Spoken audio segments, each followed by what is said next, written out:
Translated by Bhikkhu Bodhi. Suttacentral.net and suttas.com. DN 18, Janavasabha Sutta. Brahma addresses the gods. Thus have I heard. The Buddha was once staying in Natika, at the brick house. He was explaining the rebirths of various devotees that had passed away, namely the Kasis and Kosalans, the Vajans and Mallas, the Ketis and Virginia Sas, the Kurus and Pankalas, the Makas and Surasenas. Buddha said, this one has been reborn there, and such an one there. More than 50 Natikan devotees, having completely destroyed the 5 fetters that bind people to this world, were reborn spontaneously and would attain Nibbana without returning to this world, non-returners. 90 of them, who have destroyed the 3 fetters, reduced their greed, hatred, and delusion, have become once returners, and on their first return to this world shall make an end of suffering. Over 500 of them, having completely destroyed the 3 fetterses, were stream winners who are incapable of reborn in any states of woe, but are assured of attaining to the Nibbana. The devotees in Natika were pleased and delighted to hear the Buddha's declaration. Then Venerable Ananda thought, there were also Magadhan disciples who were devoted to the Buddha, Dhamma, and Sangha. They too observed the discipline perfectly and has passed away. However, the Blessed One had not explained their rebirth. King Seniya Bimbisara of Magadha, for example, was a righteous and lawful king, friend of Brahmins, laymen, townfolk, and country folk. His men praised King Bimbisara and were happy under his rule. They wondered why Buddha had not declared his rebirth, since Buddha attained his enlightenment in Magadha. If the Exalted One declare nothing concerning the rebirth of Magadhans, they will be hurt. And since they would be hurt, how can the Exalted One keep silence?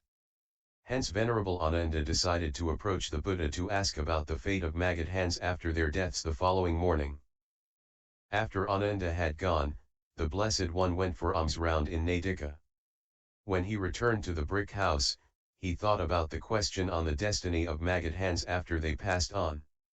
He went into a secluded area for meditation.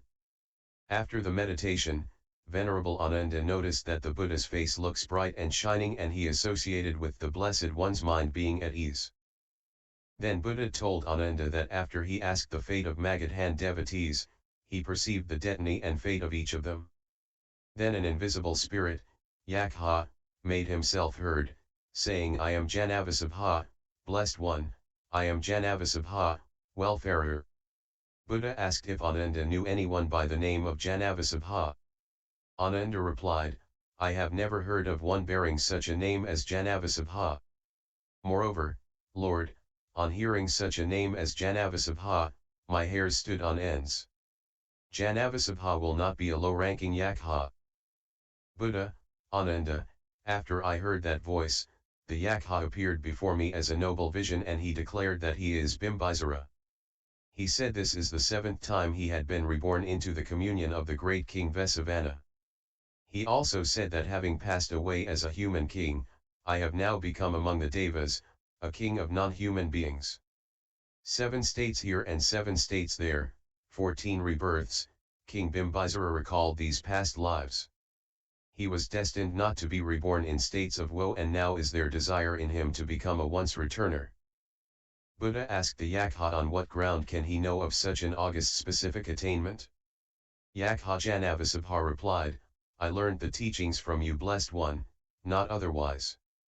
From the time when I have absolute faith to the Blessed One, from then on I am destined not to be reborn in states of woe, and now desire has arisen in me to become a once returner. Now, Lord Buddha, I have been sent on a message concerning some business by King Vessavana to King Viral.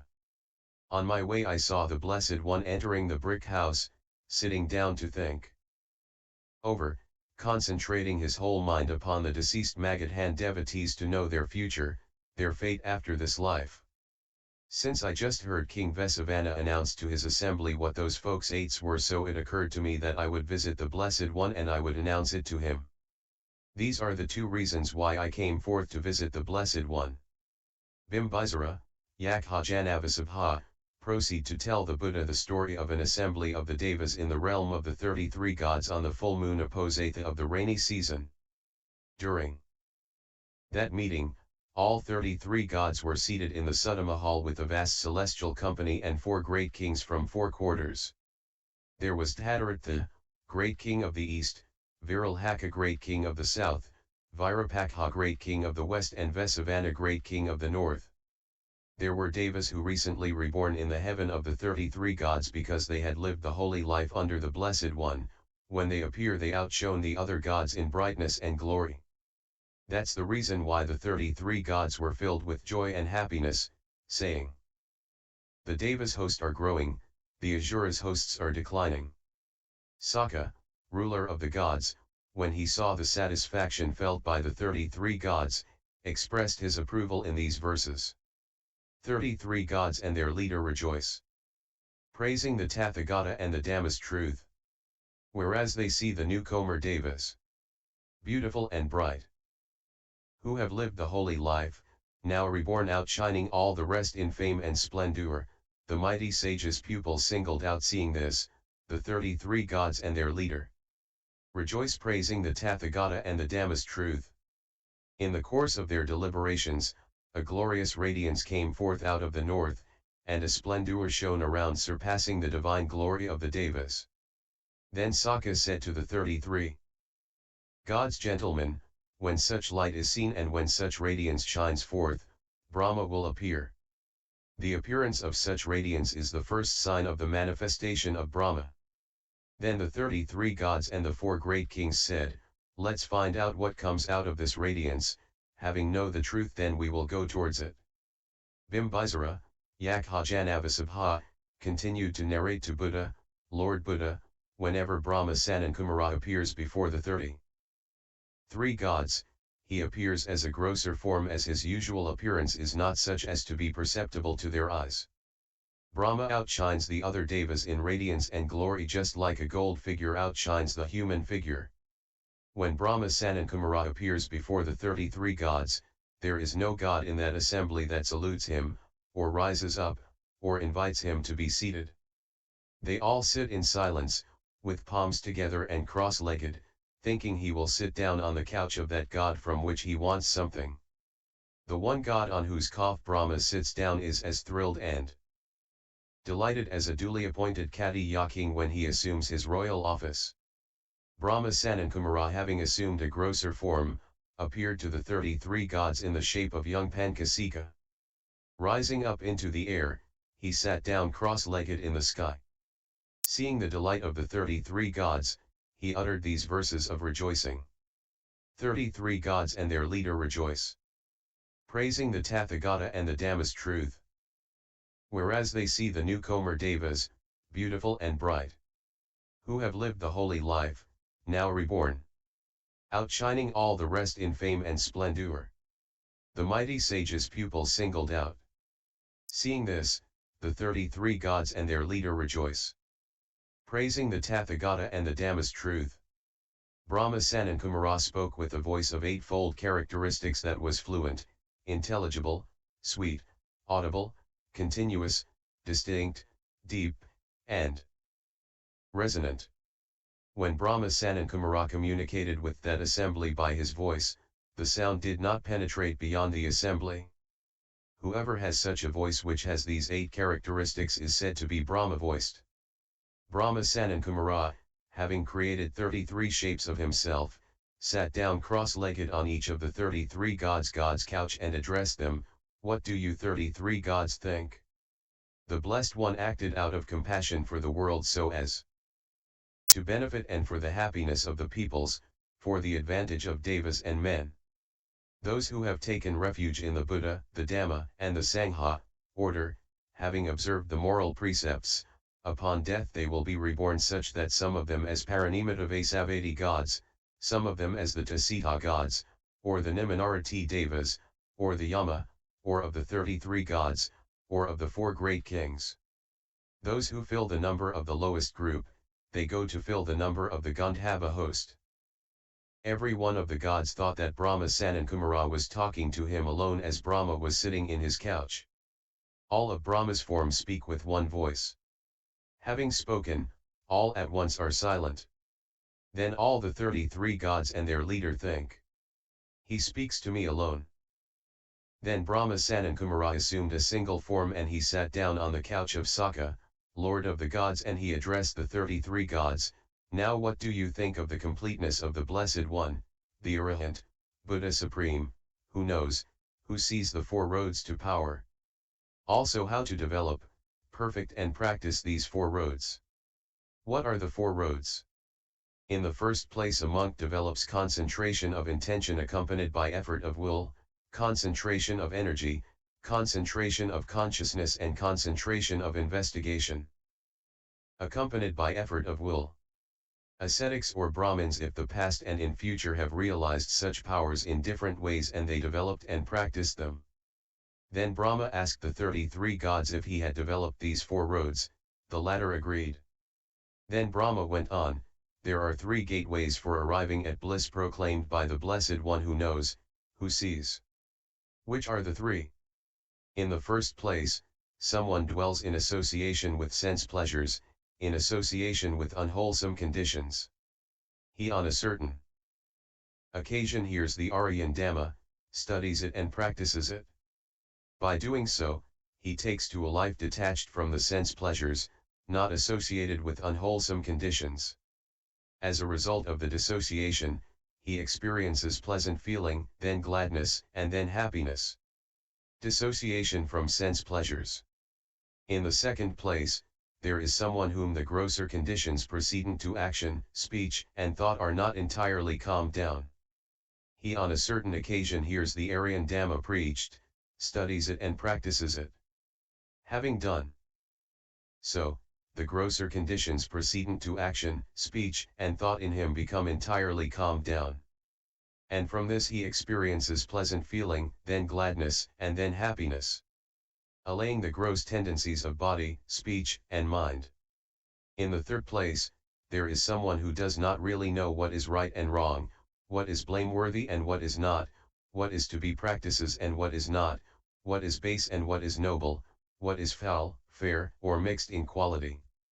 He on a certain occasion hears the Aryan Dhamma, studies it and practices it.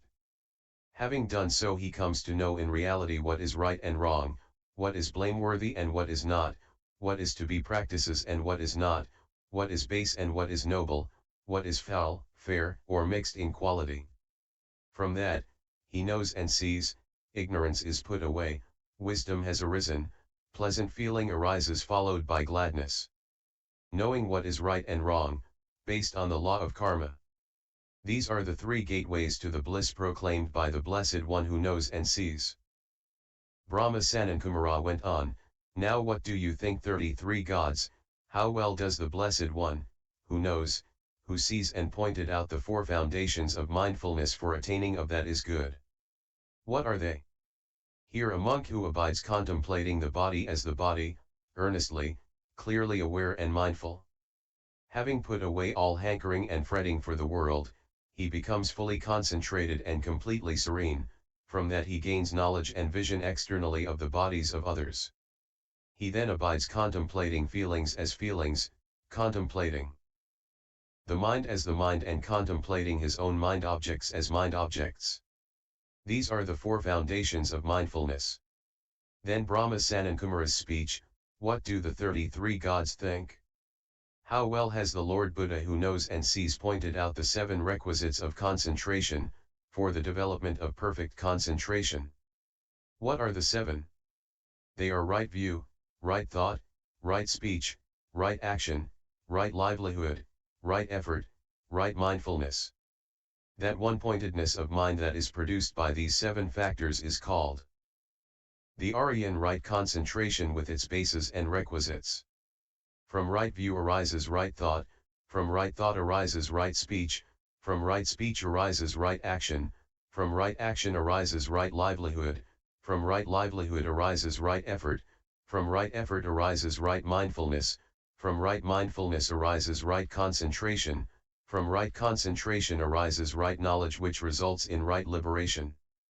If anyone truthfully declare, well proclaimed by the Lord is the Dhamma, visible here and now, timeless, inviting inspection, leading onward, to be comprehended by the wise each one for himself, were to say, "Open are the doors of the deathless," he would be speaking in accordance with the highest truth. Those who have unshakable faith in the Buddha, the Dhamma, and the Sangha and are endowed with the virtues pleasing to the noble ones, those beings who have arisen here after death because of their Dhamma training, amounting to more than 2,400 Magadhan followers having destroyed the three fetters, become stream winners, incapable of falling into states of woe and certain of enlightenment, and indeed there are once returners here too. With regards to Brahma Sanankumara's speech, the great King Vessavana reflected in his mind, "It is marvelous, it is wonderful, that such a glorious teacher should arise, that there should be such a glorious proclamation of Dhamma, and that such glorious paths to the sublime should be made known." Then Brahma Sanankumara, reading King Vessavaga's mind, said to him, "What do you think, King Vessavana? There has been such a glorious teacher in the past, and such a proclamation, and such paths made known, and there will be again in the future such glorious teacher will arise." Then the great King Vessavana, having heard and received this teaching in person, passed it on to his followers. And the Yakha Janavasabha, having heard it himself, related it to the Lord Buddha. And the Lord Buddha, having heard it himself and also come to know it by his own super-knowledge, related it to the Venerable Ananda, who in turn related it to the monks and nuns, the male and female lay followers. By doing so the holy life waxed influential and prosperous, spreading far and wide. In summary, this sutta talks about the rebirth of King Bimbisara into Yakha Janavasabha, who appeared before Buddha, as the latter concentrates to find out what happened to Magadhans after death. Then Yakha Janavasabha related to Buddha the teachings of Brahma Sanankumara, namely, the four roads to power, the three gateways to bliss, the four foundations of mindfulness, and the seven requisites of concentration. By WHH. References. 1.